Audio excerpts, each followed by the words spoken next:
আসসালামু আলাইকুম প্রিয় দর্শক। আমরা প্রতিদিন কত শত পরিকল্পনা করি, কত স্বপ্ন বুনি, কিন্তু আপনি কি কখনো ভেবেছেন সেই মুহূর্তটির কথা যখন আপনার সামনে আর কোনো সময় অবশিষ্ট থাকবে না? যখন মালাকুল মউত আপনার সামনে দাঁড়িয়ে থাকবেন এবং দুনিয়ার সব দরজা আপনার জন্য চিরতরে বন্ধ হয়ে যাবে। আজকের ভিডিওতে আমরা এমন 5টি বিষয়ের কথা জানাবো যা নিয়ে মৃত্যুর শেষ মুহূর্তে মানুষ সবচেয়ে বেশি আফসোস করে।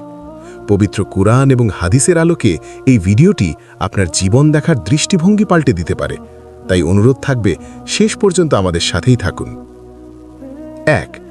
ইবাদতে অবহেলা এবং আর কিছুক্ষণ সময় চাওয়ার আফসোস।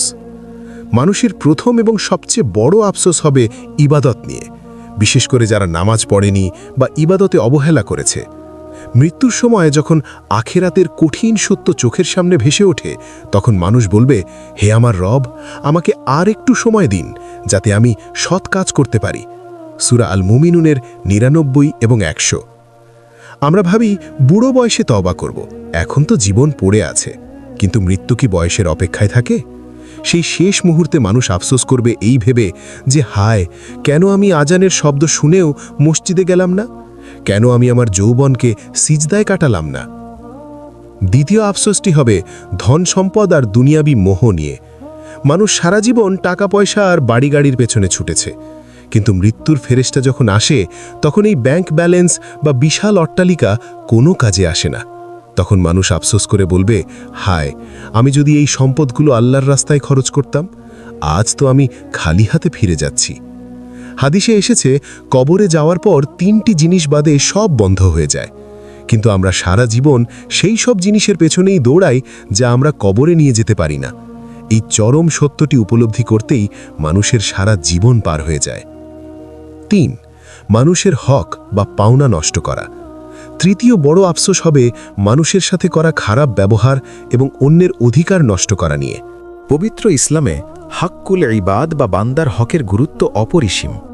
মৃত্যুর সময় মানুষের স্মৃতিতে ভেসে ওঠে কাকে সে গালি দিয়েছিল, কার জমি দখল করেছিল, কার মনে কষ্ট দিয়েছিল কিংবা কাকে ঠকিয়েছিল।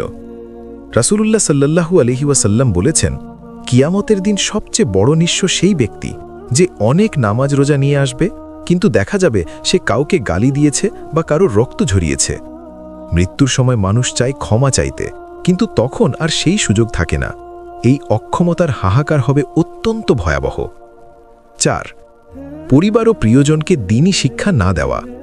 চতুর্থ আফসোসটি হবে নিজের পরিবার এবং সন্তানদের দ্বীন না শেখানো নিয়ে।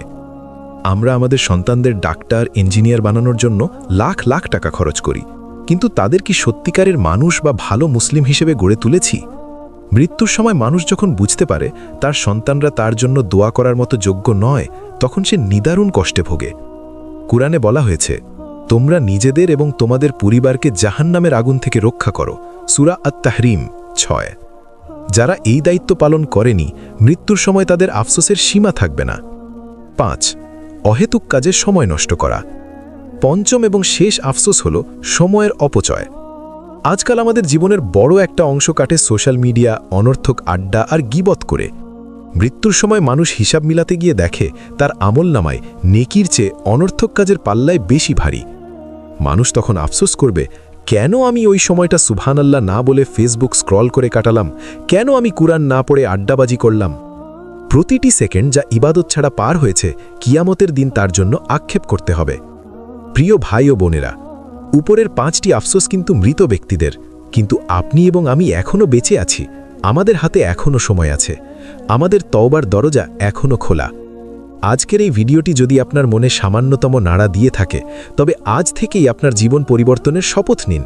5 ওয়াক্ত নামাজ শুরু করুন, মানুষের হক আদায় করুন এবং আল্লাহর কাছে ক্ষমা চান, কারণ পরবর্তী নিঃশ্বাসটি নেওয়ার সুযোগ আপনি পাবেন কিনা তা কেবল আল্লাহই জানেন।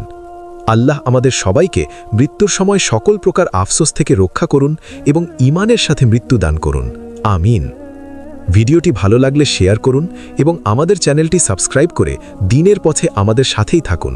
আসসালামু আলাইকুম।